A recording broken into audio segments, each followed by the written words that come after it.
Hi hello ನಮಸ್ಕಾರ welcome back to Sakshi kitchens and vlogs. ಎಲ್ಲರೂ ಹೇಗಿದ್ದೀರಾ? ಎಲ್ಲರೂ ಚೆನ್ನಾಗಿದ್ದೀರಾ ಅಂತ ಅಂದ್ಕೊಂಡಿದ್ದೀನಿ. ನಾನು ಸಹ ತುಂಬಾ ಚೆನ್ನಾಗಿದ್ದೀನಿ. ಹಾಗೆ ಇದು ಶುಕ್ರವಾರ ಮತ್ತು ಶನಿವಾರದ ವ್ಲಾಗ್ ಆಗಿರುತ್ತೆ.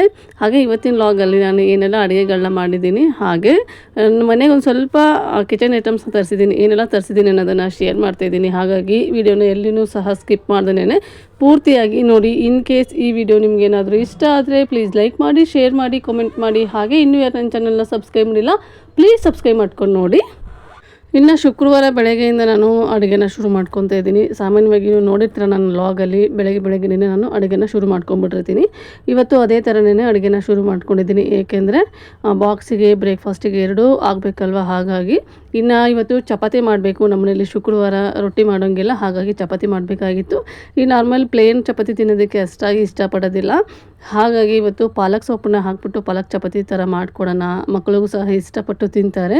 ಲಂಚ್ ಬಾಕ್ಸಿಗೆ ತೊಗೊಂಡೋದಾಗ ಓಪನ್ ಮಾಡಿದ ತಕ್ಷಣ ಒಂಥರ ಅಟ್ರಾಕ್ಟಿವ್ ಆಗಿರುತ್ತೆ ಬಾಕ್ಸಿಗೆ ಅನ್ನೋ ಕಾರಣಕ್ಕೆ ಇವತ್ತು ನಾನು ಪಾಲಕ್ನ ಹಾಕ್ಬಿಟ್ಟು ಚಪಾತಿ ಮಾಡಿಕೊಡ್ತಾಯಿದ್ದೀನಿ. ಹಾಗೆ ಬರೀ ಪಾಲಕ್ ಅಷ್ಟೇ ಅಲ್ಲ, ಬೀಟ್ರೂಟು ಸಹ ಹಾಕ್ಬೋದು, ಹಾಗೆ ಮೆಂತ್ಯ ಸೊಪ್ಪನ್ನು ಸಹ ಹಾಕ್ಬೋದು. ಬರೀ ಮಸಾಲ ಪುಡಿಗಳನ್ನ ಸಹ ಹಾಕಿ ನೀವು ಚಪಾತಿನ ಮಾಡ್ಬೋದು. ತುಂಬ ಚೆನ್ನಾಗಿ ಟೇಸ್ಟ್ ಕೊಡ್ತಾ ಇರುತ್ತೆ. ಇವಾಗ ಬರೀ ಚಪಾತಿ ತಿನ್ನೋದಕ್ಕೆ ಬೇಜಾರಾಗುತ್ತೆ. ಆಮೇಲೆ ಇವತ್ತು ತಿಂದಿರೋ ಚಪಾತಿ ಮತ್ತು ನಾಳೆನೇ ತಿನ್ನಬೇಕಲ್ಲ ಅನ್ನೋ ಥರ ಅನ್ನಿಸ್ತಾ ಇರುತ್ತೆ ನೋಡಿ. ಅಂಥ ಟೈಮಲ್ಲಿ ಈ ಥರ ನಾವು ಸೊಪ್ಪು ಹಾಗೆ ತರಕಾರಿನ ಹಾಕ್ಬಿಟ್ಟು ಚಪಾತಿ ಮಾಡಿದರೆ ಮಕ್ಕಳಿಗೂ ಸಹ ಹೆಲ್ತಿಯಾಗಿರುತ್ತೆ, ತಿನ್ನೋದಕ್ಕೂ ಟೇಸ್ಟಿಯಾಗಿರುತ್ತೆ. ಹಾಗೆ ಕೆಲವೊಂದು ಮಕ್ಕಳು ಸೊಪ್ಪು ತರಕಾರಿ ಎಲ್ಲ ತಿನ್ನೋದಿಲ್ಲ ನೋಡಿ, ಅವರಿಗೆ ಈ ಥರ ನಾವು ಮಾಡಿ ಕೊಡ್ಬೋದು.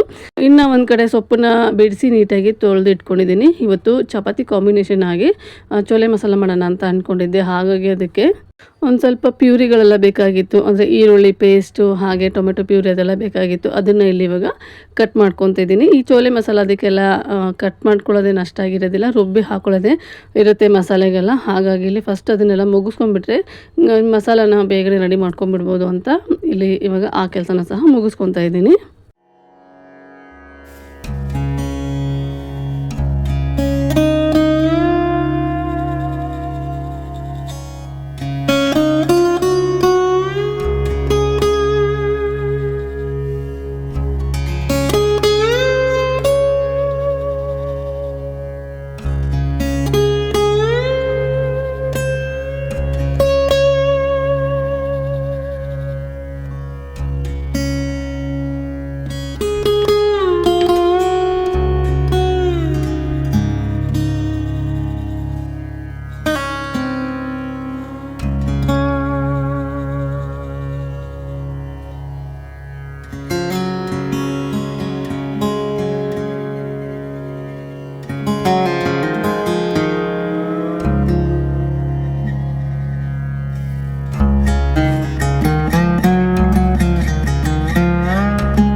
ಇನ್ನು ಇಲ್ಲಿ ಚೋಲೆ ಮಸಾಲೆಗೆ ಒಂದು ಸ್ವಲ್ಪ ಈರುಳ್ಳಿ ಅದೆಲ್ಲ ರುಬ್ಕೋಬೇಕಾಗಿತ್ತಲ್ವ, ಆ ಕೆಲಸನೂ ಸಹ ಇಲ್ಲಿ ಮುಗಿಸ್ಕೊತಾ ಇದ್ದೀನಿ. ಹಾಗೆ ಈ ಥರ ಏನಾದರೂ ನಾವು ಗ್ರೇವಿ ಎಲ್ಲ ಮಾಡ್ತೀವಿ ಅಂದಾಗ ಶುಂಠಿ ಬೆಳ್ಳುಳ್ಳಿ ಪೇಸ್ಟ್ ಹಾಕ್ತೀವಿ ನೋಡಿ. ನಾನು ಇವತ್ತೇನು ಮಾಡಿದೆ ಅಂದರೆ ಈರುಳ್ಳಿನ ರುಬ್ಬುವಾಗಲೇ ಶುಂಠಿ ಹಾಗೆ ಬೆಳ್ಳುಳ್ಳಿನ ಹಾಕ್ಬಿಟ್ಟು ಪೇಸ್ಟ್ ಮಾಡ್ಕೊಂಡ್ಬಿಟ್ಟಿದ್ದೀನಿ, ಎಲ್ಲ ಒಟ್ಟಿಗೆ ಫ್ರೈ ಮಾಡೋದಕ್ಕೆ ಸರಿ ಹೋಗುತ್ತೆ ಅಂತ. ಇನ್ನು ಅದೇ ಜಾರಿಗೆನೇ ಇಲ್ಲಿ ಒಂದು ಸ್ವಲ್ಪ ಟೊಮೆಟೊನೂ ಸಹ ಬೇಕಾಗಿತ್ತು, ಅದನ್ನು ಸಹ ಇಲ್ಲಿ ಪ್ಯೂರಿ ಮಾಡ್ಕೊತಾ ಇದ್ದೀನಿ. ಹಾಗೆ ಇನ್ನು ಇದೆರಡು ಮಾಡೋಕ್ಕಿಂತ ಮುಂಚೆನೇ ನಾನಿಲ್ಲಿ ಪಾಲಕ್ ಸೊಪ್ಪೇನಿತ್ತಲ್ವ ಅದನ್ನು ಸಹ ಬೇಯೋದಕ್ಕೆ ಇಟ್ಟಿದ್ದೆ. ಅದು ಸಹ ಇವಾಗ ನೀಟಾಗಿ ಬೆಂದ್ಕೊಂಡಿದೆ. ಇವಾಗ ಇದೇ ಜಾರಿಗೆ ಹಾಕಿದ್ರೆ ಚಪಾತಿ ಒಂಥರ ಈರುಳ್ಳಿ ಸ್ಮೆಲ್ಲು ಹಾಗೆ ಟೊಮೆಟೊ ಸ್ಮೆಲ್ ಬರುತ್ತೆ ಅಂತ ಹೇಳ್ಬಿಟ್ಟು ಅದನ್ನು ಫಸ್ಟ್ ನೀಟಾಗಿ ವಾಶ್ ಮಾಡ್ಕೊತಾ ಇದ್ದೀನಿ ಜಾರನ್ನು. ಅದೆಲ್ಲ ವಾಶ್ ಮಾಡಿಕೊಂಡು ಇನ್ನು ಇಲ್ಲಿ ಪಾಲಕ್ ಸೊಪ್ಪು ಏನು ಬೆಂದಿತ್ತಲ್ವ ಅದನ್ನು ಸಹ ಇದೇ ಜಾರಿಗೆ ಹಾಕ್ಕೊಂಡು ಪೇಸ್ಟ್ ಮಾಡ್ಕೊಂಡ್ಬಿಡ್ತೀನಿ. ಇದನ್ನು ಸಹ ನುಣ್ಣಗೆ ಪೇಸ್ಟ್ ಆಗಬೇಕು, ಅಂದರೆ ನಾನಿಲ್ಲಿ ಏನೂ ಸೋಸೋದಕ್ಕೇನೂ ಹೋಗಲ್ಲ. ಅಂದರೆ ಈ ಪಾಲಕದ ನಾರೆಲ್ಲ ಇರುತ್ತೆ ಅಂತ ಹೇಳ್ತಾರಲ್ವ, ಅದನ್ನೇನು ನಾನು ಸೋಸೋದಕ್ಕೆ ಹೋಗಲ್ಲ. ಹಾಗಾಗಿ ಒಂದು ಸ್ವಲ್ಪ ನೀರನ್ನು ಹಾಕ್ಬಿಟ್ಟು ನುಣ್ಣಗೆ ರುಬ್ಕೊಂಡು ತೊಗೊಂಬರ್ತೀನಿ. ಫಸ್ಟ್ ಇಲ್ಲಿ ಬೆಂದಿರೋಂತಹ ಪಾಲಕ್ ಏನಿರುತ್ತಲ್ವ ಅದನ್ನು ತಣ್ಣೀರಿಗೆ ಹಾಕೋಬೇಕಾಗುತ್ತೆ. ಈ ಥರ ಹಾಕೊಳ್ಳೋದ್ರಿಂದ ಅದರದ್ದು ಕಲರ್ ಏನಿರುತ್ತಲ್ವ ಅದು ಹಾಗೇ ಉಳಿಯುತ್ತೆ. ಹಾಗೆ ಐಸ್ ವಾಟರಲ್ಲಿ ಹಾಕೋದ್ರಿಂದ ಕಲರ್ ಇನ್ನೂ ಚೆನ್ನಾಗಿ ಬರುತ್ತೆ. ಹಾಗಾಗಿ ಇಲ್ಲಿ ಐಸ್ ವಾಟರ್ಗೆ ಹಾಕ್ಕೊಂಡು ಇಟ್ಕೊತಾ ಇದ್ದೀನಿ. ಇದನ್ನು ನೀಟಾಗಿ ತಣ್ಣಗಾದ್ಮೇಲೆ ಇದನ್ನು ರುಬ್ಕೊಂಡು ಹಿಟ್ಟನ್ನು ಕಲಿಸ್ಕೋಬೇಕಾಗುತ್ತೆ. ಸಾಮಾನ್ಯವಾಗಿ ಚಪಾತಿ ಹಿಟ್ಟನ್ನು ಯಾವ ಥರ ಕಲಿಸ್ತೀರ ನೋಡಿ ಅದೇ ಥರನೇ ಇಲ್ಲಿ ನೀರು ಬದಲಾಗಿ ಈ ಪ್ಯೂರಿ ಪಾಲಕ್ ಸೊಪ್ಪಿಂದು ಪೇಸ್ಟ್ ಏನಿತ್ತಲ್ವ ಅದನ್ನು ಹಾಕಿ ನಾನು ಇಲ್ಲಿ ಸ್ವಲ್ಪ ಹಾಕಿಬಿಟ್ಟು ನಮಗೆ ಚಪಾತಿ ಯಾವ ಥರ ಗಟ್ಟಿ ಬೇಕಾ ಹಿಟ್ಟು ಅಥವಾ ಮೆದು ಬೇಕಾ ನೋಡ್ಬಿಟ್ಟು ಇಲ್ಲಿ ಕಲಿಸ್ಕೊಳ್ಳೋದಾಗಿರುತ್ತೆ. ಹಾಗೆ ನಾವಿಲ್ಲಿ ಪಾಲಕ್ ಸೊಪ್ಪನ್ನು ಬೇಯಿಸಿರೋಂತಹ ನೀರನ್ನ ನಾನು ಚೆಲ್ಲೋದಕ್ಕೇನು ಹೋಗಲ್ಲ. ಹೇಗಿದ್ರು ಚೋಲೆ ಮಸಾಲ ಮಾಡ್ತೀನಿ ನೋಡಿ ಅದಕ್ಕೇ ಯೂಸ್ ಮಾಡ್ಕೊಂಡ್ಬಿಡ್ತೀನಿ.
ಇನ್ನು ಇಲ್ಲಿ ಚೋಲೆ ಮಸಾಲನ ನಾನು ಇನ್ಸ್ಟಾಗ್ರಾಮಿಗೆ ಶೂಟ್ ಮಾಡ್ಕೋಬೇಕಾಗಿತ್ತು, ಅದನ್ನು ಸಹ ಇಲ್ಲಿ ಮುಗಿಸ್ಕೊಂಡೆ.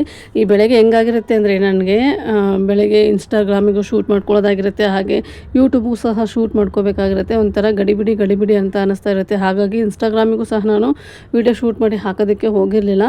ಟೋಟಲಾಗಿ ವೀಡಿಯೋ ಶೂಟ್ ಮಾಡೋದಕ್ಕೇ ಹೋಗಿರಲಿಲ್ಲ, ನಾನು ಬಿಟ್ಬಿಟ್ಟಿದ್ದೆ. ಯೂಟ್ಯೂಬ್ಗೂ ಹಾಕೋದು ಬಿಟ್ಬಿಟ್ಟಿದ್ದೆ, ಹಾಗೆ ಇನ್ಸ್ಟಾಗ್ರಾಮ್ಗೂ ಹಾಕೋದು ಬಿಟ್ಬಿಟ್ಟಿದ್ದೆ. ಇವಾಗಾದರೂ ಇನ್ನು ಹಾಕ್ಕೊಂಡು ಹೋಗೋಣ, ಒಂಚೂರೇನೋ ವ್ಯೂಸು ಲೈಕ್ಸ್ ಎಲ್ಲ ಬರ್ತಾ ಇದೆ ಇನ್ಸ್ಟಾಗ್ರಾಮಲ್ಲಿ ಅಂತ ಹೇಳ್ಬಿಟ್ಟು ಇವಾಗ ಅದಕ್ಕೂ ಸಹ ನಾನು ಹಾಕ್ತಾಯಿದ್ದೀನಿ. ಹಾಗೆ ನನ್ನ ಇನ್ಸ್ಟಾಗ್ರಾಮ್ ಪೇಜನ್ನು ಸಹ ಫಾಲೋ ಮಾಡಿ ಅಂತ ಕೇಳ್ತಿದ್ದೀನಿ. ಸೇಮ್ ಇದೇ ಥರನೇ ಸಾಕ್ಷಿ ಕಿಚನ್ಸ್ ಆ್ಯಂಡ್ ವ್ಲಾಗ್ಸ್ ಅಂತಲೇ ಇಟ್ಟಿದ್ದೀನಿ. ಅದಕ್ಕೂ ಸಹ ಒಂದ್ಸಲ ಸರ್ಚ್ ಮಾಡಿ ನೋಡಿ. ನನ್ನ ಇನ್ಸ್ಟಾಗ್ರಾಮ್ ಪೇಜ್ ಏನಾದರೂ ಸಿಕ್ಕರೆ ಪ್ಲೀಸ್ ಲೈಕ್ ಮಾಡಿ. ಹಾಗೆ ಫಾಲೋ ಸಹ ಮಾಡಿ ಅಂತ ಹೇಳ್ತೀನಿ. ಇನ್ನು ಇಲ್ಲಿ ಬಾಕ್ಸಿಗೆ ಸಲಾಡು ಸಹ ಕಟ್ ಮಾಡಿ ಹಾಕ್ತಾಯಿದ್ದೀನಿ. ಈ ಥರ ಸಲಾಡ್ ಇದ್ದರೆ ಊಟ ಚೆನ್ನಾಗಿರುತ್ತೆ ಅನ್ನೋ ಕಾರಣಕ್ಕೆ ಸಲಾಡನ್ನ ಕಟ್ ಮಾಡಿ ಹಾಕ್ತಾಯಿದ್ದೀನಿ. ಇನ್ನು ಅದ್ರ ಜೊತೆಗೆ ಚಪಾತಿನೂ ಸಹ ಮಾಡ್ಕೋಬೇಕಾಗಿತ್ತು. ಟೈಮ್ ಆಲ್ರೆಡಿ 8 ಗಂಟೆ ಆಗೋಗಿತ್ತು ಇಷ್ಟೆಲ್ಲ ಮಾಡೋ ಅಷ್ಟರಲ್ಲಿ. ಇನ್ನು ನಮ್ಮ ಮನೇಲಿ ಏನಂದರೆ ಚಪಾತಿನ ಒಟ್ಟಿಗೆ ಮಾಡಿ ಇಡೋದಕ್ಕೇನು ಹೋಗಲ್ಲ ನನ್ನ ಹಳೆ ಲಾಗ್ ನೋಡಿರೋರಿಗೆಲ್ಲ ಗೊತ್ತಿರುತ್ತೆ. ಇವಾಗ ಎಷ್ಟು ಬೇಕೋ ಅಷ್ಟು ಮಾತ್ರ ಚಪಾತಿನ ಮಾಡ್ತೀನಿ. ಹಾಗಾಗಿ ನಾನಿಲ್ಲಿ ಚಪಾತಿ ಎಷ್ಟು ತಿಂತೀರಾ, ಎಷ್ಟು ತೊಗೊಂಡು ಹೋಗ್ತೀರಾ ಅಂತ ಕೇಳಿಬಿಟ್ಟೆ ನಾನಿಲ್ಲಿ ಬಾಕ್ಸಿಗೆ ರೆಡಿ ಮಾಡ್ತೀನಿ. ಈ ಥರ ಚಪಾತಿ ಇದ್ದಾಗ ಮಕ್ಕಳು 2 ಚಪಾತಿ ತಿಂತೀನಿ ಅಂತ ಹೇಳ್ತಾರೆ, ತಿನ್ನೋದಕ್ಕೆ 2, ಬಾಕ್ಸಿಗೆ 2 ಅಂತ ಹೇಳ್ತಾರೆ. ನಾರ್ಮಲ್ ಚಪಾತಿ ಏನಾದ್ರು ಮಾಡಿದರೆ ತಿಂದ್ಬಿಟ್ಟು ಹೋಗೋದಲ್ಲ, ಬರೀ ಬಾಕ್ಸಿಗೆ ಮತ್ತೆ 2 ಹಾಕು ಅಂತ ಹೇಳ್ತಾರೆ.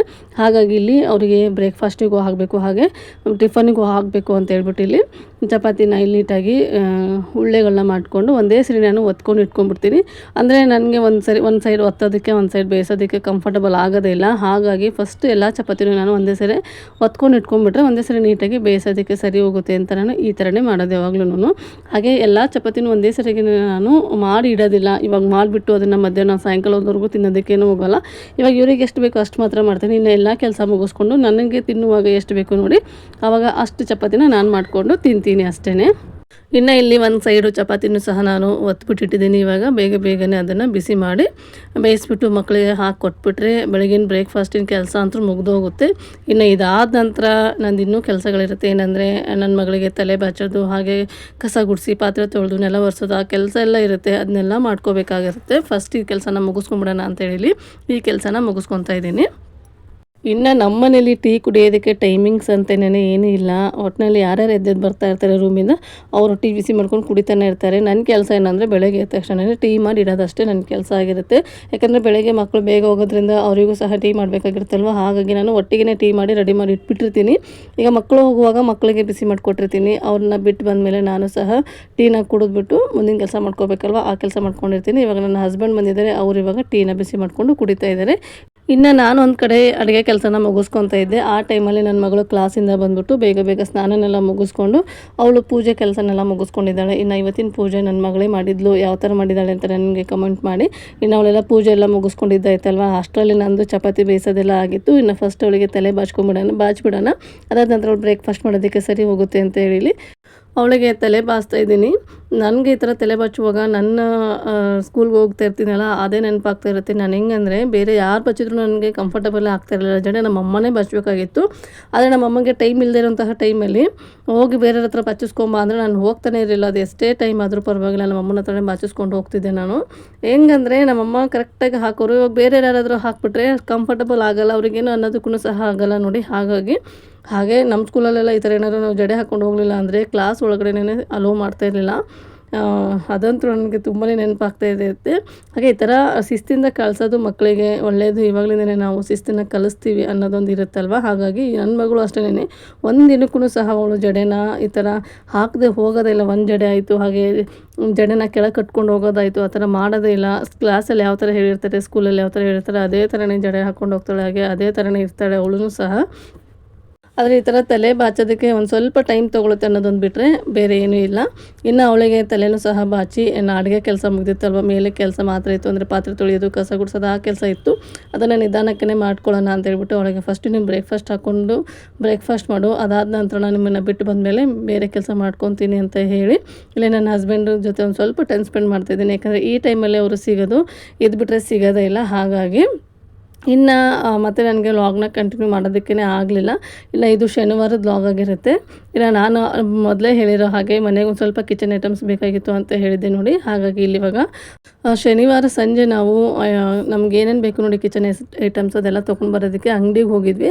ಫಸ್ಟು ಗ್ಯಾಸ್ನ ತೊಗೊಂಡಿದ್ದೀನಿ ನಾನು, 4 ಒಲೆ ಗ್ಯಾಸು. ಅದನ್ನು ವೀಡಿಯೋ ಮಾಡೋದಕ್ಕೆ ಆಗಲಿಲ್ಲ, ಯಾಕಂದರೆ ಅಲೋವ್ ಇರಲಿಲ್ಲ. ಹಾಗಾಗಿ ವೀಡಿಯೋ ಮಾಡೋದಕ್ಕೆ ಹೋಗಲಿಲ್ಲ. ಇಲ್ಲಿ ನಾನು ಏರ್ ಫ್ರೈಯರ್ನ ತೊಗೊತಾ ಇದ್ದೆ. ಅವರು ಯಾವ ಥರ ಆಪ್ರೇಟ್ ಮಾಡೋದು ಅಂತ ತೋರಿಸ್ಕೊಡ್ತಾಯಿದ್ರು. ಹಾಗಾಗಿ ಅದನ್ನು ಮಾತ್ರ ನಾನು ಇಲ್ಲಿ ವೀಡಿಯೋ ಮಾಡ್ಕೊಂಡಿದ್ದೀನಿ. ಆಮೇಲೆ ಅವ್ರಿಗೂ ಸಹ ಗೊತ್ತಾಗಲಿಲ್ವಂತೆ ನಾವು ಹೆಂಗೆ ಆಪ್ರೇಟ್ ಮಾಡೋದು ಅಂತ ಕೇಳಿದರೆ ಅವ್ರು ಗೂಗಲಲ್ಲೆಲ್ಲ ಸರ್ಚ್ ಮಾಡಿ ಸಿಗುತ್ತೆ ನಿಮಗೆ ಅಂತ ಅಂದರು. ಆಯಿತು ಬಿಡಿ ಅಂತ ಹೇಳಿಬಿಟ್ಟು ನಾನು ಸುಮ್ಮನೆ ಬಂದೆ. ಇನ್ನು ಅದೆಲ್ಲ ತೊಗೊಂಡು ಮನೆಗೆ ಬಂದಿದ್ದೀನಿ. ಏನೇನು ತಂದಿದ್ದೀನಿ ಅಂತ ನಿಮಗೆ ತೋರಿಸ್ತೀನಿ. ಫಸ್ಟು ಮನೆಗೆ ಬಂದ ತಕ್ಷಣವೇ ನನಗೆ ಗ್ಯಾಸ್ನ ಫಿಟ್ ಮಾಡಿ ಕೊಟ್ಬಿಡಿ ಅಂತ ಅಂದೆ ನನ್ನ ಹಸ್ಬೆಂಡ್ಗೆ. ಹಾಗಾಗಿಲ್ಲ ಅವ್ರು ಇವಾಗ ಹಳೆ ಗ್ಯಾಸ್ನೆಲ್ಲ ತೆಗೆದುಬಿಟ್ಟು ಈ ಗ್ಯಾಸ್ನ ಫಿಟ್ ಮಾಡ್ತಾಯಿದ್ದಾರೆ. ನಾನು ಸುಮಾರು ವರ್ಷದಿಂದ ತೊಗೋಬೇಕು ಅಂತಲೇ ಇದ್ದೆ, ನನಗೆ ಆಗ್ತಾನೆ ಇರಲಿಲ್ಲ. ಇದಕ್ಕೆ ಅಂತಲೇ ಅಮೌಂಟೆಲ್ಲ ಕೂಡಿಟ್ಬಿಟ್ಟು ನಾನಿವಾಗ ನನ್ನ ಕಿಚನ್ ಐಟಮ್ಸಲ್ಲಿ ಏನು ಬೇಕು ನೋಡಿ ಅದನ್ನು ತೊಗೊಂಡಿದ್ದೀನಿ. ಹಾಗೆ ಇದರಲ್ಲಿ ಒಂದು ಸ್ವಲ್ಪ ನನ್ನ ಹಸ್ಬೆಂಡು ಸಹ ದುಡ್ಡನ್ನ ಕೊಟ್ಟಿಲ್ಲ ಅಂತಲ್ಲ, ಅಂದರೆ ನನಗೆ ಪರ್ಸ್ನಲಾಗಿ ಏನಾದರೂ ದುಡ್ಡು ಕೊಟ್ಟಿರ್ತಾರಲ್ವ, ಆ ದುಡ್ಡಲ್ಲೇ ತೊಗೋಬೇಕು ಅನ್ನೋದೊಂದು ನನಗೆ ಆಸೆ ಇತ್ತು. ಹಾಗಾಗಿ ನಮ್ಮಪ್ಪ ಊರಿಗೆ ಹೋದಾಗ ಅವಾಗಲೆಲ್ಲ ಕೊಡ್ತಾ ಇರ್ತಾರೆ ನೋಡಿ, ಆ ದುಡ್ಡೆಲ್ಲ ಹಾಗೆ ಕಲೆಕ್ಟ್ ಮಾಡಿಟ್ಟು ಇಲ್ಲಿ ನಾನಿವಾಗ ಮನೆಗೆ ಏನೇನೆಲ್ಲ ಐಟಮ್ಸ್ ಬೇಕು ನೋಡಿ ಅದನ್ನು ತೊಗೊಂಡಿದ್ದೀನಿ. ಫಸ್ಟ್ ಗ್ಯಾಸ್ನ ತೆಗೆದು ಇದರ ಸಿಲಿಂಗ್ ಮೇಲೆ ಇಟ್ಟಾಗ ಎಷ್ಟು ಖುಷಿಯಾಗಿತ್ತು ಅಂದರೆ ನನಗೆ, ಅಂತೂ ಇಂತೂ ನಮ್ಮ ಮನೆಗೂ ಸಹ 4 ಬರ್ನಲ್ಲಿರೋ ಗ್ಯಾಸ್ ಬಂತಲ್ಲ ಅನ್ನೋದಷ್ಟು ಖುಷಿನೇ ಆಗೋಯಿತು. ನನಗಂತೂ ಇದೊಂದು ಬಂದಿದ್ದಂತೂ ಎಷ್ಟು ಖುಷಿ ಆಯಿತು ಅಂದರೆ ಸಿಕ್ಕಾಪಟ್ಟೆ ಖುಷಿ ಆಗ್ತಾಯಿತ್ತು. ಯಾಕಂದರೆ ಸುಮಾರು ದಿನದಿಂದ ಕಾದಿದ್ದೀನಿ ನಾನು ಇದನ್ನು ತೊಗೋಬೇಕು ಅಂತ ಹೇಳ್ಬಿಟ್ಟು. ಹಾಗಾಗಿ ಇವತ್ತು ಇದನ್ನು ತೊಗೊಂಡು ಮನೆಗೆ ಬಂದಿದ್ದಾಯಿತು. ಹಾಗೆ ನನಗೇನಕ್ಕೆ 4 ಬರ್ನರ್ ಬೇಕಾಗಿತ್ತು ಗ್ಯಾಸ್ ಅನ್ನೋದಂದರೆ, ನಮ್ಮ ಮನೆಯಲ್ಲಿ ಬೆಳಗ್ಗೆ ಬೇಗನೆ ಅಡುಗೆ ಆಗಬೇಕಾಗಿರುತ್ತೆ. ಹಾಗೆ ಎಲ್ಲ ಅಡುಗೆನೂ ನಾನು ಬೆಳಗ್ಗೆ ಮಾಡೋದ್ರಿಂದ 2 ಬರ್ನಲ್ಲಿರುವಂತಹ ಗ್ಯಾಸಲ್ಲಿ ಬೇಗ ಅಡುಗೆನೇ ಆಗ್ತಾಯಿರಲಿಲ್ಲ. ಯಾಕಂದರೆ ಒಂದು ಕಡೆ ಮಕ್ಕಳಿಗೆ ಸ್ಕೂಲಿಗೂ ಬೇರೆ ಮಾಡಬೇಕಾಗಿತ್ತು. ಹಾಗೆ ನನ್ನ ಹಸ್ಬೆಂಡು ಒಂದು ಸರಿ 7 ಗಂಟೆ 8 ಗಂಟೆಗೆಲ್ಲ ಹೋಗ್ತಾರೆ. ಅವರು ಹೋಗುವಂತಹ ಟೈಮಲ್ಲಿ ಬೇಗ ಅಡುಗೆ ಆಗಲೇಬೇಕು. ನಾನು ಒಂದು ಕಡೆ ರೊಟ್ಟಿ ಮಾಡಿಬಿಟ್ಟು ಒಂದು ಕಡೆ ಅನ್ನಕ್ಕೆ ಇಟ್ಕೊಂಡ್ಬಿಟ್ರೆ ಮಿಕ್ಕಿರೋಂತಹ ಅಡುಗೆ ಮಾಡೋದಕ್ಕೆ ಆಗೋದಿಲ್ಲ. ಹಾಗಾಗಿ ಈ ಥರ 4 ಬರ್ನಲ್ ಗ್ಯಾಸ್ ಬೇಕು ಅಂತ ಸುಮಾರು ದಿನದಿಂದ ಕೇಳ್ತಾನೆ ಇದೆ ನನ್ನ ಹಸ್ಬೆಂಡ್ಗೆ. ಹಾಗೆ ಇವತ್ತು ತೊಗೊಂಡು ಬರೋಣ, ಕಡಿಮೆ ಬಿದ್ದರೆ ನಾನು ಕೊಡ್ತೀನಿ ಅಂತ ಹೇಳಿದರು. ಹಾಗಾಗಿ ಒಂದು ಸ್ವಲ್ಪ ಅಮೌಂಟು ಸಹ ಸಾಲ್ಟೇಜ್ ಆಗಿತ್ತು. ನನ್ನ ಹಸ್ಬೆಂಡು ಸಹ ಇದಕ್ಕೆ ಹೆಲ್ಪ್ ಮಾಡಿದ್ದಾರೆ. ನಾನೇನು ಅಂದ್ಕೊಂಡೆ, ಎಲ್ಲ ಐಟಮ್ಸು ಸಹ ನಾನು ಕೂಡಿಟ್ಟಿರೋಂತಹ ಕಾಸಲ್ಲೇ ತೊಗೋಬೇಕು ಅನ್ನೋದೊಂದು ಇತ್ತು ನನಗೆ. ಆದರೆ ಒಂದು ಸ್ವಲ್ಪ ನನ್ನ ಹಸ್ಬೆಂಡ್ ಅಮೌಂಟ್ ಹಾಕಿದ್ದಾರೆ ಇದಕ್ಕೆ. ಫಸ್ಟ್ ಇಲ್ಲಿ ಎಲ್ಲ ಗ್ಯಾಸ್ನ ತೆಗೆದ್ಬಿಟ್ಟು ಅದನ್ನು ನೀಟಾಗಿ ಜೋಡಿಸಿ ಕೊಡ್ತಾಯಿದ್ದಾರೆ ನನ್ನ ಹಸ್ಬೆಂಡು. ನೀವು ನೋಡ್ತಾ ಇರ್ಬೋದು ನನ್ನ ಮುಖದಲ್ಲಿ ಎಷ್ಟು ಖುಷಿ ಇತ್ತು ಅಂದರೆ ಸಿಕ್ಕಾಪಟ್ಟೆ ಖುಷಿ ಇತ್ತು. ಯಾಕಂದರೆ ನನಗೆ ತುಂಬ ಇಷ್ಟ ಈ 4 ಬರ್ನಲ್ ಗ್ಯಾಸು. ಸುಮಾರು ವರ್ಷದಿಂದ ಕಾಯ್ತಾನೆ ಇದ್ದೆ, ತೊಗೊಳ್ಳೋಣ ಅಂತ ಹೇಳ್ಬಿಟ್ಟು ಹೋಗ್ತಾ ಇದ್ದೆ. ಒಂದು 2 ವರ್ಷದಿಂದ ಅಂಗಡಿಗೆ ಹೋಗಿದ್ದೀನಿ ತೊಗೊಂಬರೋದಕ್ಕೆ ಅಂತ. ನಾವು ಹಳೆ ಮನೇಲಿ ಇದ್ವಿ ನೋಡಿ, ಆವಾಗಲೇ ತೊಗೋಬೇಕಾಗಿತ್ತು. ಆವಾಗ ನಮ್ಮದು ಸಿಲ್ಲಿಂಗ್ ಒಂದು ಸ್ವಲ್ಪ ಚಿಕ್ಕದಿತ್ತು, 4 ಬರ್ನಲ್ ಗ್ಯಾಸು ಆಗ್ತಾನೆ ಇರಲಿಲ್ಲ. ಮನೆ ಚೇಂಜ್ ಮಾಡಿದ ಮೇಲೆ ತೊಗೊಳ್ಳೋಣ ಅಂತ ಸುಮ್ಮನೆ ಬಿಟ್ಟಿದ್ವಿ. ಈ ಮನೆಗೆ ಬಂದಮೇಲೆ ಒಂದು ಸ್ವಲ್ಪ ನಮ್ಮದು ಖರ್ಚುಗಳನ್ನು ಜಾಸ್ತಿನೇ ಆಗೋಗಿತ್ತು. ಹಾಗಾಗಿ ತೊಗೊಳೋದಕ್ಕೇ ಆಗಿರಲಿಲ್ಲ. ಆವಾಗಲೇ ಅಂದ್ಕೊಂಡೆ ನನಗೆ ಅಮೌಂಟ್ನ ಕೂಡಿಟ್ಟು ಆಮೇಲೆ ತೊಗೊಳ್ಳೋಣ ಅಂತ ಅಂದ್ಕೊಂಡು ಇವತ್ತು ನನ್ನ ಅಮೌಂಟಲ್ಲಿ ಈ ಗ್ಯಾಸ್ನ ತೊಗೊಂಡಿದ್ದೀನಿ. ಯಾಕೆಂದರೆ ಗ್ಯಾಸ್ನ ಮಾತ್ರ ನನ್ನ ಅಮೌಂಟ್ ಅಂತ ಏನು ಕೇಳ್ತಾಯಿದ್ದೀನಿ ಅಂದರೆ, ಇದು ಪೂರ್ತಿಯಾಗಿ ಅಮೌಂಟು ನಾನೇ ಕೊಟ್ಟಿದ್ದೀನಿ. ಇನ್ನು ಮಿಕ್ಕೊಂಡಿರೋಂತಹ ಏನು ಐಟಮ್ಸ್ ತಂದಿದ್ದೀನಲ್ಲ ಅದಕ್ಕೆ ನನ್ನ ಹಸ್ಬೆಂಡ್ ಒಂದು ಸ್ವಲ್ಪ ಸಹಾಯ ಮಾಡಿದ್ದಾರೆ. ಹಾಗಾಗಿ ಇನ್ನು ಇಲ್ಲಿ ಗ್ಯಾಸ್ ಸಹ ಫಿಟ್ಟಿಂಗ್ ಆಯಿತು. ಫಸ್ಟ್ ಅದಕ್ಕೆ ಪೂಜೆ ಮಾಡ್ಕೊಂಬಿಡೋಣ ಅಂತ ಅಂದ್ಕೊಂಡೆ. ನನ್ನ ಹಸ್ಬೆಂಡ್ ಇದ್ದರೆ ಬೇಡ ಇರು, ಇನ್ನೊಂದು ಸ್ವಲ್ಪ ಎಲೆಕ್ಟ್ರಿಕ್ ವಸ್ತು ತಂದಿದ್ದೀವಲ್ಲ ಅದೆಲ್ಲ ಒಂದೇ ಸರಿ ಇಟ್ಬಿಟ್ಟು ಪೂಜೆ ಮಾಡ್ಕೊಂಬಿಡೋಣ ಅಂತ ಅಂದರು. ಹಾಗಾಗಿ ಇವಾಗೇನು ಪೂಜೆ ಮಾಡೋದಕ್ಕೇನು ಹೋಗಲಿಲ್ಲ. ನನಗೇನಂದರೆ ಫಸ್ಟ್ ಯಾವಾಗ ಸ್ಟೋವ್ನ ಪೂಜೆ ಮಾಡ್ತೀನಿ, ಯಾವಾಗ ಅದನ್ನ ಯೂಸ್ ಮಾಡ್ತೀನಿ ಅನ್ನೋ ಥರ ಅನ್ನಿಸ್ತಾ ಇತ್ತು. ಹಾಗಾಗಿ ಇನ್ನು ಇಲ್ಲಿ ಇವತ್ತು ಇದ್ರ ಜೊತೆಗೇ ಏರ್ ಫ್ರೈಯರು ಹಾಗೆ ಗ್ರೈಂಡರ್ನು ಸಹ ತೊಗೊಂಬಂದಿದ್ದೀವಿ. ಎಲೆಕ್ಟ್ರಿಕ್ ವಸ್ತು ಆಯಿತು. ಹಾಗೆ ಈ ಥರ ಏನಾದರೂ ಒಲೆಯದೇನಾದರೂ ತೊಗೊಂಬಂದರೆ ಫಸ್ಟು ಪೂಜೆ ಮಾಡಿಕೊಂಡು ಅದಾದ ನಂತರ ಯೂಸ್ ಮಾಡ್ಕೋಬೇಕಾಗಿರುತ್ತೆ. ಹಾಗಾಗಿ ಫಸ್ಟೆಲ್ಲ ಪೂಜೆ ಮಾಡ್ಕೊಂಬಿಡೋಣ ಅಂತೇಳಿ ಗ್ರೈಂಡರ್ನ ಓಪನ್ ಮಾಡ್ತಾಯಿದ್ದಾರೆ ನೋಡಿ ನಮ್ಮ ಮನೆಯವರು. ಇದು ನಮ್ಮ ಮನೆಯವ್ರಿಗೆ ಬೇಕು ಅಂತಲೇ ತೊಗೊಂಡಿರೋದು. ನಾನು ಬೇಡ ಬಿಡಿ ಮಿಕ್ಸಿ ಇದೆಯಲ್ಲ ಅಂತ ಅಂದೆ. ಆದರೆ ನಮ್ಮ ಮನೆಯವರು ಇಲ್ಲ, ಗ್ರೈಂಡರಲ್ಲಿ ಚಟ್ನಿ ಇದೆಲ್ಲ ತುಂಬ ಟೇಸ್ಟಿಯಾಗಿ ಬರುತ್ತೆ, ತೊಗೊಳ್ಳೋಣ ಅಂತೇಳ್ಬಿಟ್ಟು ಇದನ್ನು ಅವ್ರು ಕೊಡಿಸಿದ್ದಾರೆ. ಇದು ಅಷ್ಟೇ ಅಡುಗೆ ಮನೆಗೆ ತುಂಬಾ ಯೂಸ್ ಆಗುತ್ತಲ್ವ, ಹಾಗಾಗಿ ತೊಗೊಂಡಿದ್ದೀನಿ. ಹಾಗೆ ನಾನು ತೋರಿಸಿರೋಂತಹ ಯಾವುದೇ ಐಟಮ್ಸ್ ಆಗಲಿ ನಿಮಗೇನಾದರೂ ಯೂಸ್ ಇದ್ದರೆ ಮಾತ್ರ ತೊಗೊಳ್ಳಿ, ಯೂಸ್ ಇಲ್ಲ ಅಂದರೆ ತೊಗೊಳೋದಕ್ಕೇನು ಹೋಗಬೇಡಿ. ಯಾಕಂದರೆ ಒಬ್ಬೊಬ್ಬರಿಗೆ ಯೂಸ್ ಇರುತ್ತೆ, ಒಬ್ಬೊಬ್ಬರಿಗೆ ಯೂಸ್ ಇರೋಲ್ಲ. ಇವಾಗ ಯಾರೋ ಏನೋ ತೊಗೊತಾ ಇದ್ದಾರೆ ಅಂತ ಹೇಳ್ಬಿಟ್ಟು ಅಯ್ಯೋ ಅವ್ರು ತೊಗೊಂಡಿದ್ದಾರಲ್ಲ ನಾವು ತೊಗೋಬಹುದಲ್ಲ ಅನ್ನೋದೊಂದೇ ಮನೋಭಾವ ಬಂದೇ ಬರುತ್ತೆ ಯಾರಿಗೆ ಆದ್ರೂ. ಹಾಗಾಗಿ ನಿಮಗೆ ಯೂಸ್ ಇದ್ದರೆ ಮಾತ್ರ ನೀವು ತೊಗೊಳ್ಳಿ, ಇಲ್ಲಾಂದರೆ ತೊಗೊಳೋದಕ್ಕೆ ಹೋಗಬೇಡಿ. ಯಾಕಂದರೆ ನನಗೆ ಗ್ಯಾಸು ಅವಶ್ಯಕತೆ ಇತ್ತು, ಹಾಗಾಗಿ ನಾನು ತೊಗೊಂಡೆ. ಯಾಕಂದರೆ ಇಲ್ಲಾಂದರೆ ಅಯ್ಯೋ ಬೇರೆ ತೊಗೊಂಡಿದ್ದಾರೆ ಇರು ನಾನು ತೊಗೊಳ್ಳೋಣ ಅಂತ ತೊಗೊಂಡಿದ್ರೆ ಹಂಗೆ ನೋಡಿದ್ರೆ ಮನೆ ತುಂಬ ಕಿಚನ್ ಐಟಮ್ಸ್ ಆಗ್ಬಿಡೋದು. ಅದಕ್ಕೆ ನಾನು ತೊಗೊಂಡಿದ್ದೀನಿ ಅಂತ ಬೇರೆಯವ್ರು ತೊಗೊಳ್ಳೋದು, ಇಲ್ಲ ಅವ್ರು ತೊಗೊಂಡಿದ್ದಾರೆ ಅಂತ ನಾವು ತೊಗೊಳ್ಳೋದು, ಆ ಥರ ಮಾಡೋದಕ್ಕೆ ಹೋಗಬಾರ್ದು. ಯಾವುದೇ ವಸ್ತು ಆಯಿತು ನಮಗೆ ಯೂಸ್ ಇದ್ದರೆ ಮಾತ್ರ ಅದನ್ನ ತೊಗೋಬೇಕಾಗುತ್ತೆ. ಇವಾಗ ತೊಗೊಂಡು ಬಂದು ಅದನ್ನ ಯೂಸ್ ಮಾಡಲಿಲ್ಲ ಅಂದರೆ ಸುಮ್ಮನೆ ದುಡ್ಡು ವೇಸ್ಟು, ಅದು ಸಹ ವೇಸ್ಟ್ ಆಗುತ್ತೆ. ಹಾಗಾಗಿ ಇನ್ನು ಅದ್ರ ಜೊತೆಗೆ ಇವತ್ತು ಏರ್ ಫ್ರೈಯರು ಸಹ ತೊಗೊಂಬಂದಿದ್ದೀನಿ. ಇದು ಮಾತ್ರ ತುಂಬಾ ಯೂಸ್ ಆಗುತ್ತೆ ನನಗೆ. ಇದನ್ನು ತೊಗೋಬೇಕು ಅನ್ನೋದೊಂದಿತ್ತು. ಗ್ಯಾಸ್ ತೊಗೊತೀವಲ್ವ ಆವಾಗ ತೊಗೊಳ್ಳೋಣ ಅಂತ ಹೇಳ್ಬಿಟ್ಟು ಇದನ್ನೊಂದು ಹಂಗೆ ಪೆಂಡಿಂಗ್ ಇಟ್ಟಿದ್ದೆ. ಇವಾಗ ಇದನ್ನು ಸಹ ತೊಗೊಂಡು ಇಟ್ಕೊಂಡ್ಬಿಟ್ಟಿದ್ದೀನಿ. ಓವನ್ ತೊಗೋಬೇಕು ಅಂತ ಅನ್ಕೊತಾ ಇದ್ದೆ. ಈ ಸದ್ಯಕ್ಕೆ ಓವನ್ ಏನೂ ಬೇಡ, ಏರ್ ಫ್ರೈಯರ್ ಇದೆಯಲ್ಲ ಅಂತೇಳ್ಬಿಟ್ಟು ಏರ್ ಫ್ರೈಯರ್ನ ತೊಗೊಂಡಿದ್ದೀನಿ. ಏರ್ ಫ್ರೈಯರ್ ಮಾತ್ರ ತುಂಬಾ ಯೂಸ್ ಆಗುತ್ತೆ. ಯಾಕಂದರೆ ಮಕ್ಕಳಿಗೇನಾದರೂ ಸ್ನ್ಯಾಕ್ಸ್ ಮಾಡೋದಕ್ಕೆ ಆಯಿತು, ಅಥವಾ ನನಗೆ ಏನಾದರೂ ಹೆಲ್ತ್ ಫುಡ್ ಏನಾದರೂ ಮಾಡ್ಕೋಬೇಕು ಅಂದರೆ ಯಾವಾಗಲೂ ಡೀಪ್ ಫ್ರೈ ಮಾಡ್ಕೊಂಡೆ ತಿನ್ನೋದಕ್ಕಾಗಲ್ಲ. ಅಯ್ಯೋ ತಿಂದುಬಿಟ್ರೆ ಎಲ್ಲಿ ದಪ್ಪ ಆಗ್ತೀವೇನೋ ಅನ್ನೋದೊಂದು ತಲೆಯಲ್ಲಿರುತ್ತಲ್ವ. ಅಂಥ ಟೈಮಲ್ಲಿ ಇದು ಏರ್ ಫ್ರೈಯರ್ ಅನ್ನೋದು ತುಂಬಾ ಯೂಸ್ ಆಗುತ್ತೆ. ನೀವು ಇದರಲ್ಲಿ ಕಬಾಬ್ ಮಾಡ್ಬೋದು, ಹಾಗೆ ಫಿಂಗರ್ ಚಿಪ್ಸ್ ಮಾಡ್ಬೋದು, ನೀವೇನೇ ಡೀಪ್ ಫ್ರೈ ಐಟಮ್ ಏನಿರುತ್ತಲ್ವ ಅದೆಲ್ಲ ಮಾಡ್ಬೋದು. ನಾನು ಇದನ್ನು ಯೂಸ್ ಮಾಡುವಾಗ ತೋರಿಸ್ತೀನಿ ಯಾವ ಥರ ಮಾಡೋದು ಅಂತ. ಇನ್ನು ಇಲ್ಲಿ ಅದೆಲ್ಲ ತೆಗೆದು ಒಂದು ಕಡೆ ಇಟ್ಟಿದ್ದೀನಿ. ಅದಾದ ನಂತರ ಫಸ್ಟು ಗ್ಯಾಸ್ನ ಪೂಜೆ ಮಾಡ್ಕೊಂಡು ಬಿಡೋಣ ಅಂತೇಳ್ಬಿಟ್ಟು ಫಸ್ಟು ನೀಟಾಗಿ ಗ್ಯಾಸ್ನ ಒರೆಸ್ಕೊಂಡು ಅದಾದ ನಂತರ ಇಲ್ಲಿ ಅರಿಶಿನ ಕುಂಕುಮ ಹಾಗೆ ಗಂಧ ಅದೆಲ್ಲ ಇಟ್ಬಿಟ್ಟು ಪೂಜೆನ ಮುಗಿಸ್ಕೊತಾ ಇದ್ದೀನಿ. ಇದ್ರ ಜೊತೆಗೆ ಹಾಗೆ ಏರ್ ಫ್ರೈಯರ್ನು ಸಹ ನಾನು ಇಲ್ಲಿ ಪೂಜೆ ಮಾಡ್ಕೊತಿದ್ದೀನಿ. ಏರ್ ಫ್ರೈಯರ್ ಅಷ್ಟೇ ಅಲ್ಲ, ಗ್ರೈಂಡರು ಅದನ್ನು ಸಹ ಇಟ್ಬಿಟ್ಟು ಇಲ್ಲಿ ಪೂಜೆನ ಮಾಡ್ಕೊತೀನಿ. ನಾವು ಯಾವುದೇ ಮನೆಗೆ ಎಲೆಕ್ಟ್ರಿಕ್ ವಸ್ತು ಆಯಿತು, ಈ ಥರ ಅಡುಗೆ ಮನೆಗೆ ಏನಾದರೂ ವಸ್ತು ಅಂದರೆ ಬೆಂಕಿಯಿಂದ ಅಥವಾ ಈ ಥರ ಎಲೆಕ್ಟ್ರಿಕ್ ಏನಾದರೂ ವಸ್ತು ಬರುತ್ತಲ್ವ, ಅದೇನಾದರೂ ಇದ್ದರೆ ಫಸ್ಟ್ ಪೂಜೆನ ಮುಗಿಸ್ಕೊಂಡ್ಬಿಡ್ಬೇಕಂತೆ.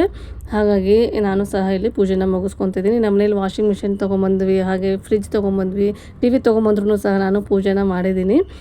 ಒಂದು ಮಿಕ್ಸಿ ತೊಗೊಂಬಂದ್ರೂ ಸಹ ನಾನು ಪೂಜೆ ಮಾಡಿಬಿಟ್ಟೆ ನಾನು ಅದನ್ನು ಯೂಸ್ ಮಾಡಿರೋದ್ರಿಂದ ಇವತ್ತು ಇವಕ್ಕೂ ಸಹ ಪೂಜೆ ಮಾಡೋಣ ಅಂತೇಳಿ ಪೂಜೆನ ಮಾಡ್ಕೊತಾ ಇದ್ದೀನಿ. ನನಗೆ ಖುಷಿ ಇದೆಯೋ ಇಲ್ಲೋ ಗೊತ್ತಿಲ್ಲ, ನನ್ನ ಮಗನಿಗೆ ಮಾತ್ರ ಏರ್ ಫ್ರೈಯರ್ ತೊಗೊಂಡಿರೋದ್ರಿಂದ ತುಂಬಾ ಖುಷಿ ಇತ್ತು.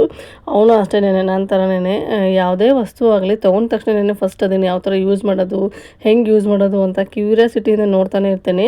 ಅಮ್ಮ ಇದರಿಂದ ಏನಾದರೂ ಮಾಡು ಅಂತಲೇ ಇದ್ದ ನನ್ನ ಮಗ ಏರ್ ಫ್ರೈಯರಿಂದ. ಅದಕ್ಕೆ ನಾನು ಹೇಳಿದೆ ಇವತ್ತು ತೊಗೊಂಡಿದ್ದೀವಿ, ಇವತ್ತಿನ ಪೂಜೆ ಮಾಡ್ತಾಯಿದ್ದೀವಿ, ಮಾಡೋದಕ್ಕೆ ಅಂತಲೇ ತೊಗೊಂಬಂದಿದ್ದೀನಿ, ನಿಧಾನಕ್ಕೆ ಮಾಡೋಣ ಸುಮ್ಮನೆ ಇರು ಅಂತ ಹೇಳಿ ಇಲ್ಲಿ ನಾನು ಫಸ್ಟ್ ಪೂಜೆನ ಮುಗಿಸ್ಕೊತಾ ಇದ್ದೀನಿ. ನನ್ನ ಮಗನೊಂಥರ ಬೇಡಿಕೆ ಆದರೆ ನನ್ನ ಹಸ್ಬೆಂಡನ ಒಂಥರ ಬೇಡಿಕೆನೇ ಇತ್ತು ಇವತ್ತು. ಯಾಕಂದರೆ ಗ್ರೈಂಡರ್ನ ಅವ್ರು ಇಷ್ಟಪಟ್ಟು ತೊಗೊಂಬಂದಿದ್ರಲ್ವ, ಹಾಗಾಗಿ ಇದರಲ್ಲಿ ಫಸ್ಟು ನೀನು ಕಾಯಿ ಚಟ್ನಿನೇ ಮಾಡಬೇಕು ಅಂತ ಹೇಳಿದರು. ಕಾಯಿ ಚಟ್ನಿ ಮಾಡ್ತೀನಿ, ಅದಕ್ಕೆ ಫಸ್ಟು ದೋಸೆಗಾದರೂ ಹಾಕಬೇಕು ಅಥವಾ ಪಡ್ಡಿಗಾದರೂ ಹಾಕಬೇಕು, ಏನಾದರೂ ಮಾಡಿಬಿಟ್ಟು ಕಾಯಿ ಚಟ್ನಿ ಮಾಡೋಣ, ಅದಾದ ನಂತರ ಅದರ ಟೇಸ್ಟು ನೋಡೋರಂದ್ರೆ ಅಂತ ಹೇಳಿಬಿಟ್ಟು ಇಲ್ಲಿ ಅವ್ರನ್ನಿಬ್ರಿಗೂ ಮಾತಾಡಿಕೊಂಡು ಪೂಜೆ ಮುಗಿಸ್ಕೊಂಡಿದ್ದಾಯಿತು. ಹಾಗೆ ಹೂವು ಹಾಗೆ ಗಂಧದ ಕಡ್ಡಿ ಅದೆಲ್ಲ ಬೆಳಗ್ಬಿಟ್ಟು ಅದಾದ ನಂತರ ಗ್ಯಾಸ್ನ ಫಸ್ಟ್ ಇವತ್ತು ನಾನು ಓಪನ್ ಮಾಡ್ತಿರೋದ್ರಿಂದ ಹಾಲನ್ನ ಉಕ್ಕಿಸ್ಬೇಕಾಗಿರುತ್ತೆ. ಹಾಗಾಗಿ ಮನೇಲಿ ಹಾಲಿತ್ತು, ಹಾಲನ್ನು ಸಹ ಇಲ್ಲಿ ಉಕ್ಕಿಸ್ಕೊತಾ ಇದ್ದೀನಿ.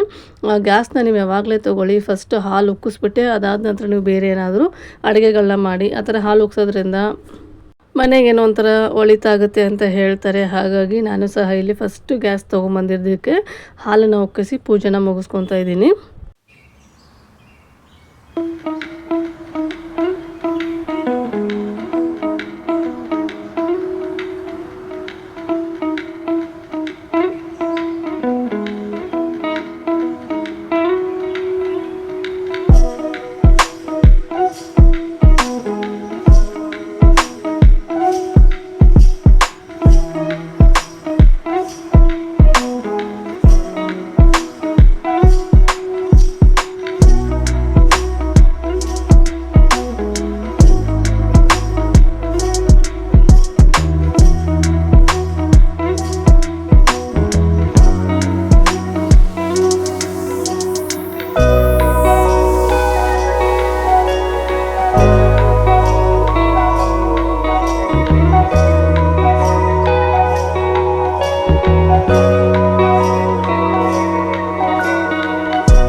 ಇನ್ನು ಇಲ್ಲಿ ಹಾಲನ್ನು ಸಹ ಬಿಸಿ ಮಾಡೋದಕ್ಕೆ ಇಟ್ಟಿದ್ದೀನಿ. ಹಾಗೆ ಅದ್ರ ಜೊತೆಗೇ ಇನ್ನೂ 3 ಬರ್ನಲ್ಲಿ ಏನಿತ್ತಲ್ವ ಅದು ಯಾವ ಥರ ಉರಿಯುತ್ತೆ ಅಂತ ಹೇಳಿ ನನ್ನ ಹಸ್ಬೆಂಡು ಚೆಕ್ ಮಾಡ್ತಾಯಿದ್ರು. ನಾನು ಅದೇ ಹೇಳ್ತಾಯಿದ್ದೆ, ನಮ್ಮದು ಮಾಮೂಲಿ ಗ್ಯಾಸ್ಗಿನ ಇದು ಚೆನ್ನಾಗಿ ಉರಿತಾ ಇದೆ ಅಂತ.